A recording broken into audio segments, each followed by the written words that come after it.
The technique of photographing successive drawings or positions of puppets or models to create an illusion of movement when the movie is shown as a sequence. That is the basic definition of animation, and when you put it in that way, it sounds simple and fun. And while animation is fun, it is anything but simple, and can be very time-consuming. Despite that, animation is still very rewarding.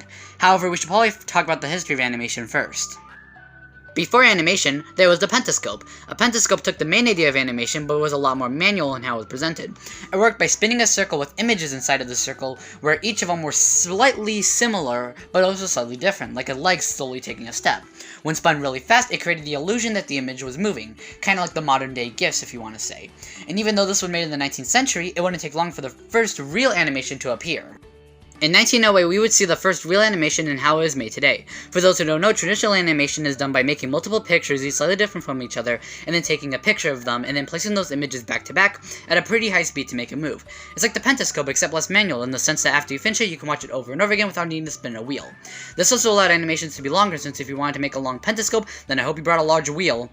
Now, all you need to do is spend an illegal amount of money for thousands of pieces of paper, and you got yourself a movie. 1919, we would see the release of Felix the Cat, which was the first breakout hit. But then gunshots were heard. 1928 would see the release of Steamboat Willie, and now it marks the first time we would see this rat. And just like a rat, he never left. And now we've entered the golden age of animation. Tons of shorts were being created, like Looney Tunes, Casper the Friendly Ghost, Betty Boop, Woody Woodpecker, Tom and Jerry, and much more. Animation was so popular that during World War II, cartoons were commissioned by the US military to make propaganda films. Donald Duck served Hitler. Now, this is a sentence you don't hear every day.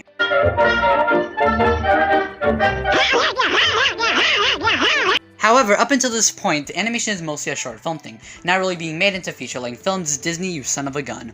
Snow White was the first animated film, and now everyone's making animated movies. If they were good is another story.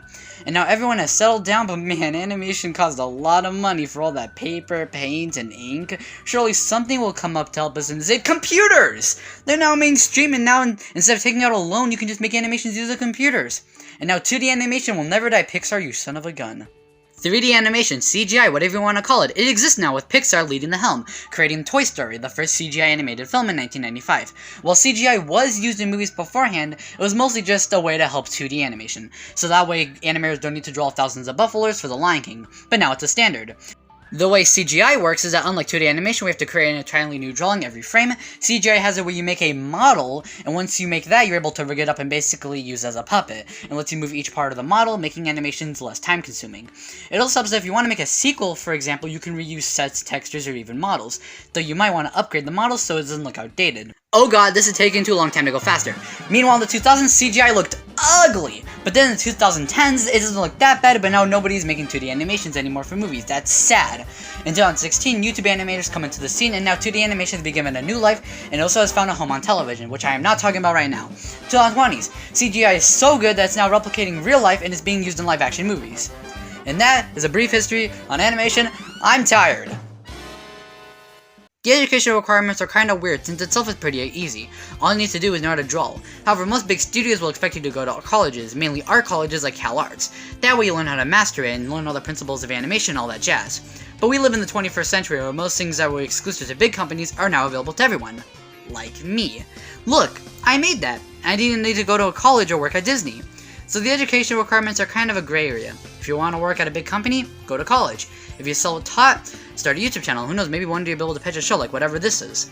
Now, the personal skills are a bit more important. You can be self-taught all you want, but if you're not good at drawing, it's gonna look sad.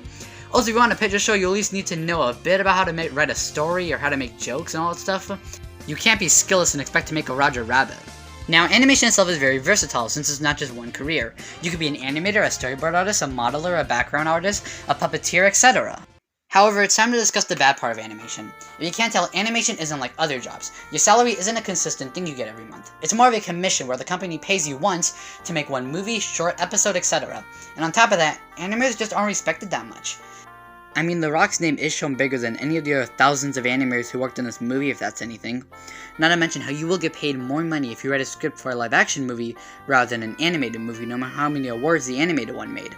Adventure Time has won multiple awards, yet the writers, animators, and artists, who are all the same by the way, didn't get paid extra than the usual amount. This is why stuff like New Deal for Animation is so important, since it's literally trying to give animators a new deal, to not only get paid more, but to be respected more. Not to mention how in countries such as Japan, animators are worked overtime to make the next episode of whatever garbage anime is being made, with no extra paychecks coming their way. Or sometimes deadlines are super tight, causing one to cut corners, and ending up the movie isn't the best as it can be. However, just because this is a bummer doesn't mean that animation isn't fun, because it really is.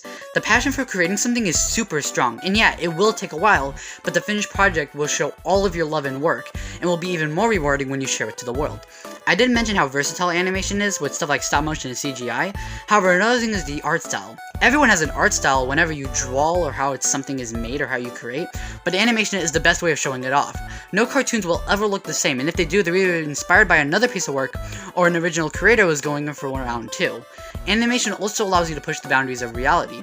Yes, it will let you mimic reality, and you can see realistic cartoons, but it also lets you make something silly, serious, sad, crazy, really anything you desire.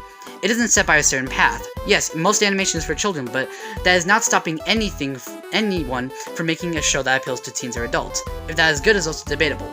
Animation can also appeal outside of cartoons like in video games, superhero movies, and much more.